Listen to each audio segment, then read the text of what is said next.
마태복음 15장 29절부터 39절까지 말씀입니다. 예수께서 거기서 떠나사 갈릴리 호숫가에 이르러 산에 올라가 거기 앉으시니 큰 무리가 다리 저는 사람과 장애인과 맹인과 말 못하는 사람과 기타 여럿을 데리고 와서 예수의 발 앞에 앉힘에 고쳐주시니 말 못하는 사람이 말하고 장애인이 온전하게 되고 다리 저는 사람이 걸으며 맹인이 보는 것을 무리가 보고 놀랍게 여겨 이스라엘의 하나님께 영광을 돌리니라. 예수께서 제자들을 불러 이르시되 내가 무리를 불쌍히 여기노라. 그들이 나와 함께 있은지 이미 사흘임에 먹을 것이 없도다. 길에서 기진할까 하여 굶겨 보내지 못하겠노라.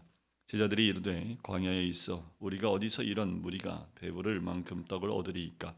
예수께서 이르시되 너희에게 떡이 몇 개나 있느냐. 이르되 7개와 작은 생선 2마리가 있나이다 하거늘 예수께서 무리에게 명하사 땅에 앉게 하시고 또 7개와 그 생선을 가지사 축사하시고 떼어 제자들에게 주시니 제자들이 무리에게 주매 다 배불리 먹고 남은 조각을 7광주리에 차게 거두었으며 먹은 자는 여자와 어린이 외에 4,000명이었더라. 예수께서 무리를 흩어보내시고 배에 오르사 마가단 지경으로 가시니라. 아멘. 예수님의 이방 사역에 대한 부분들이 15장에는 잘 명시가 되어 있습니다. 특별히 이 가나안 여인, 어저께 나눴던 이 가나안 여자의 믿음에 대한 부분들, 이것이 이방을 향한 예수님의 사역 가운데 가장 대표적인 사역이죠. 그리고 오늘 본문에 나오는 사역이 이제 이방 사역을 마무리하면서 4,000명을 먹이시는 사건으로 끝나게 됩니다. 29절에 예수께서 거기서 떠나사라고 하지요. 아마 두로와 시동에서 거기서 떠나사 갈릴리 호숫가에 이르게 됩니다.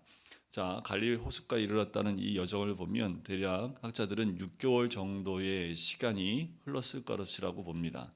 간단하게 한 절 한 절로 나오지만 그 땅 자체가 굉장히 길고 또 먼 거리를 이동해서 주님이 옮겨 다니신 것을 볼 수 있습니다.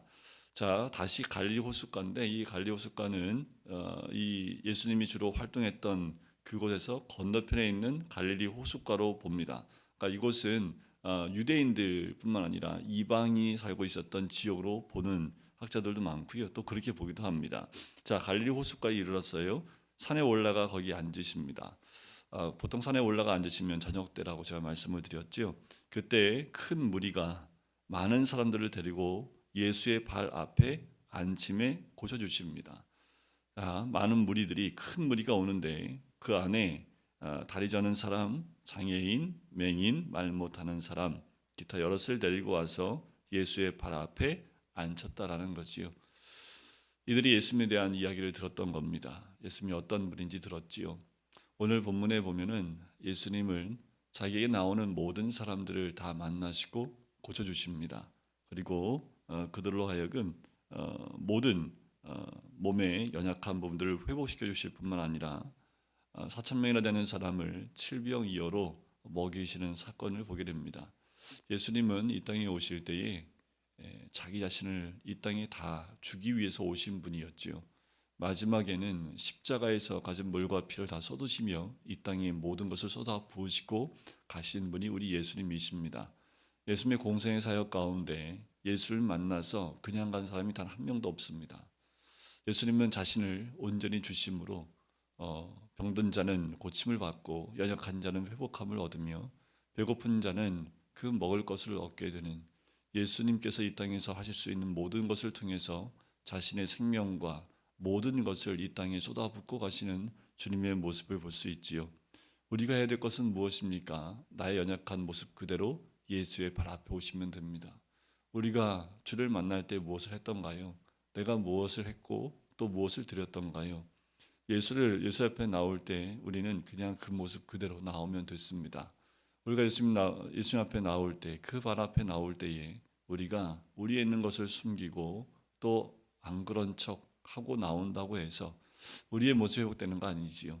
예수께 나올 때 우리의 모습은 있는 그대로의 모습입니다. 연약하고 또 헐벗고 또 부족한 그 모습 그대로 예수의 발 앞에 오게 되면 30절 끝에 나왔던 말씀처럼 고쳐주신다라는 거지요. 주님 여전히 우리의 연약함을 아시고 고쳐주시는 분이십니다. 누구든 자기 앞에 나오는 자를 그냥 보내지 아니하시고 고쳐주시고 구원하시는 분이 우리 예수님인 줄 믿습니다. 중요한 건 뭐예요? 나오는 거지요. 오늘 이 많은 큰 무리가 그 아픈 사람들을 예수의 발 앞에 앉혔다라는 거예요. 우리가 있어야 될 것은 예수 그리스도의 발 앞인 줄 믿습니다. 그 앞에 나갈 때 주님은 고쳐주시지요. 어떤 사람을 고쳐줬습니까? 말 못한 사람 말하고요, 장애인이 온전하게 되고요, 다리 저는 사람이 걸으며 맹인이 보는 것입니다. 이때 당시에 있는 많은 병자들, 그 갖가지의 질병을 가지고 있는 모든 사람들이 다 회복되어지는 그 모습을 보게 되는 거지요. 우리의 회복은 오직 예수 그리스도께로만 가능합니다. 우리의 연약함은 온전히 건강과 회복을 허락하는 것은 예수 그리스도 통해서만 가능한 거지요. 무리들이 보고 놀랍게 됩니다. 그리고 이스라엘의 하나님께 영광을 돌리지요. 그래요. 예수님은 자신의 영광을 돌리시는 분이 아니라 하나님의 영광을 돌리시는 분이었습니다. 예수님이 이 땅에 오셔서 자신의 모든 삶을 통해서 하늘의 하나님께 영광을 돌리게 하셨던 분이라는 거지요. 예수님의 모든 것은 결국 이 땅에 있는 우리를 위해서 쏟아 부으셨고 모든 영광은 하나님께 올려드렸던 거지요. 자, 예수님께서 이제 제자들을 따로 부르시고 이렇게 말씀하십니다. 내가 무리를 불쌍히 여기노라. 우리 주님은 항상 무리가 오면 이 마음입니다. 불쌍히 여긴다. 원어에 보면 이게 어떤 정도의 불쌍히 여김이냐면 이와 똑같은 단어를 히브리어로 바꿔서 본다면 야곱이 요셉이 죽었다는 그 이야기를 듣고 슬퍼했던 그때 썼던 단어와 똑같은 단어입니다. 그러니까 얼마나 그 무리들이 사흘 동안 함께 있는데 먹을 것이 없어요. 아마도 그들 가운데 배고파하는 사람들이 눈에 보였을 것이고 많은 무리가 있는데 자기에서 떠나지 아니하시고 예수님과 함께 있고 싶어 하지만 먹을 것이 없어서 배고파하는 그들의 모습을 보면서 우리 주님은 불쌍히 여기신다는 거지요. 창자가 끊어지는 듯한 고통으로 불쌍히 여긴다라는 의미입니다. 그러니까 우리 주님은 무리를 볼 때 항상 이런 마음이셨습니다. 우리 주님은 우리를 보실 때 항상 이런 마음이시라는 거지요. 불쌍히 여기신다라는 거예요. 이 불쌍히 여김은 부모가 자녀의 아픔을 불쌍히 여긴 것 같은 그런 마음입니다. 그들이 나와 함께 있은 지 이미 사흘이며 먹을 것이 없다. 길에서 기진할까요? 굶겨 보내지 못하겠노라. 마치 어머니의 마음 같아요. 뭐라도 좀 먹여서 배불리 먹이고 또 육도 회복이 됐지만 그 배고픔을 또 채워주고 싶은 마음이 우리 주님의 마음이지요. 우리 주님의 마음은 지금도 변함이 없습니다. 우리의 약함을 아시고 또 우리의 배고픔을 아시는 주님께서 고쳐주시고 또 먹이시는 우리 주님인 줄 믿습니다. 그런데 제자들의 반응은 어때요? 여기가 광야인데 우리가 어디서 이 무리가 배부를 만큼 떡을 얻으리이까? 제자들은 여전히 깨달지 못하는 깨달음이 없음에 대한 부분이 있어요. 그저께도 봤던 15장 16절에 보면 너희도 아직까지 깨달음이 없느냐라는 책망처럼 이들은 아직까지도 그 깨달음이 없어요. 오병이어를 경험했음에도 불구하고 이게 얼마나 시간이 지났다고 지금 그것을 다 까먹고 있지요. 오병이어 사건으로 깨닫지 못한 그들은 예수님의 이 말씀을 이해하지 못합니다. 그리고 또 이해하고 싶지도 않은 것 같아요. 이방 땅에 와서 저 큰 무리를 먹인다는 것 자체도 이 제자들에게는 그냥 탐탁치 않았던 것 같아요. 떡을 어디서 얻겠습니까? 라고 얘기하니까 예수님이 묻습니다. 너희에게 떡이 몇 개나 있느냐? 오병이어 때와 똑같아요. 너희에게 있는 것이 무엇이 있느냐라고 질문하시는 거지요. 지금도 마찬가지입니다. 너희에게 가진 것이 무엇이 있느냐라는 거예요. 트리키리의 지진으로 인해서 3만 3천 명이 죽었고 더 지금도 계속해서 이 무너진 그 더미에 깔려 있는 많은 사람들을 구출하기도 하지만 살아남은 사람도 먹을 것이 없어서 지금 많은 고통 가운데 있습니다. 전 세계적으로 많은 사람들의 이 기부가 이어지고 있고 또 여러 나라에서 도움의 손길들이 속속 도착하고 있지만 모든 것이 다 망가졌기 때문에 그곳까지 가는데 많은 시간이 걸린다고 이야기를 해요. 여러분들 그분들을 도울 때 우리가 무엇으로 도울 수 있을까요? 주님 말씀하시는 거죠. 너희가 가진 것이 몇 개나 있느냐라는 거예요. 주님의 역사는 많은 데서 일어나는 것이 아니라 내가 가진 것을 주께 드릴 때에 주님의 역사는 일어납니다. 어디든 우리가 우리에 있는 것을 나눌 때 그 나눔을 통해서 주님의 역사는 일어난다라는 거지요.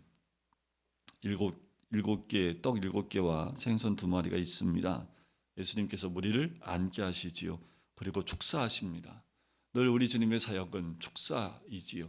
감사로 하나님께 영광을 올려드리는 겁니다. 이미 주님은 예수님은 이 일이 어떻게 되실지 아시고 또 감사하며 영광을 돌리는 거지요. 그리고 떼어 제자들에게 주시니까 제자들이 무리에게 줍니다. 다 배불리 먹고 남은 조각은 7강주리에 차게 거두게 됐지요. 먹은 자는 여자와 어린이 외에도 4,000명입니다. 그러니까 몇 명이나 될까요? 여자와 어린아이 외니까 4,000명 이상이라는 겁니다. 어마어마한 숫자가 이 음식을 먹게 되고 그때 모인 큰 무리가 최소한 4,000명 이상인 것을 우리는 짐작해 볼 수 있겠지요.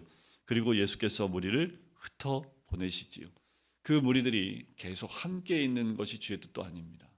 세상은 더 많이 모으고 더 많이 모여 있는 것을 원하고 자신의 이름이 드러나는 것을 원하시지만 우리 주님은 그들의 필요를 채우시고 다 흩어보내시는 분이라는 거예요. 다 흩어보내시지요. 그리고 주님은 배에 오르고 마가단 지경으로 그냥 떠나가시는 모습을 봐요. 우리 주님은 모든 것 다 주시고 그 자리를 가시는 분, 떠나시는 분이 우리 주님의 모습이지요. 여러분들 이 모습 가운데 지금도 변함없는 주님의 모습입니다. 또한 이 모습 가운데 우리가 그 길을 따라가야 될 모습이 바로 이와 같은 모습이기도 하지요. 주님은 늘 우리에게 모든 것 나눠주실 뿐만 아니라 늘 우리 곁에 있기 원하시고 우리에게 모든 것이 치유되고 회복되고 또 배불리 먹여주시면 우리를 그곳에 모아두시는 분이 아니라 흩어보내시며 우리의 삶의 자리로 가기를 원하시는 분이 우리 주님입니다. 우리가 올 때는 예수의 발 앞까지 와야 합니다. 하지만 갈 때는 우리가 있는 삶의 현장으로 또 흩어져서 가는 거지요. 우리가 주님 앞에 와서 치유되고 배 불러지고 내 영이 회복되어질 뿐만 아니라 충만해지는 이 은혜를 누리는 우리가 또 흩어져서 그 힘을 얻고 나가서 하나님의 백성으로 또 그리스도인으로 이 땅 가운데 들어서 사는 것이 또 주님의 사명, 우리에게 주신 사명이기도 하지요. 오늘도 그렇게 주님 안에 앞에 오신 우리 성도님들, 주님 안에서 우리의 모든 것이 회복될 뿐만 아니라 채워주시는 은혜를 가지고 다시 우리의 삶의 현장으로 나가서 주님의 살아계심을 이 땅 가운데 드러내 보이시는 주님의 백성 되시고 그리스도인 되시기를 주님의 이름으로 간절히 축원드립니다. 기도하겠습니다. 사랑의 주님, 우리의 모든 것 다 하시고 채우시고 고쳐주시는 주님인 줄 믿습니다. 예수의 발 앞에 왔을 때 단 한 명도 돌려보내지 아니하시고 그들의 모든 연약함을 회복시켜 주시는 그 하나님의 은혜가 있는 것처럼 하나님, 우리 모두가 주님 앞에 나올 때 하나님, 멀리 있는 것이 아니라 주의 발 앞에까지 나갈 수 있는 믿음의 결단이 우리에게 있게 인도해 주시고 단 한 명도 그냥 보내주시지 아니하시는 그 주님의 그 불쌍히 여기시는 마음이 있기에 오늘도 주님 앞에 나와왔고 또한 배고파하는 자들을 그냥 보내지 아니하시고 배불리 먹이실 때에도 우리에게 가진 것 그 작은 것으로 큰 역사를 일으키시며 영광 올려드리시는 주님의 모습처럼 아버지 하나님, 우리가 주님 안에 회복될 뿐만 아니라 또 우리의 영도 아버지 충만한 은혜를 누리고 이제 우리의 삶의 현장으로 돌려보내실 때에 힘있게 나아가 하나님의 영광을 올려드릴 수 있는 우리 모두가 될 수 있도록 축복하여 주시옵소서. 감사드리며 예수 그리스도의 이름으로 기도드립니다. 아멘.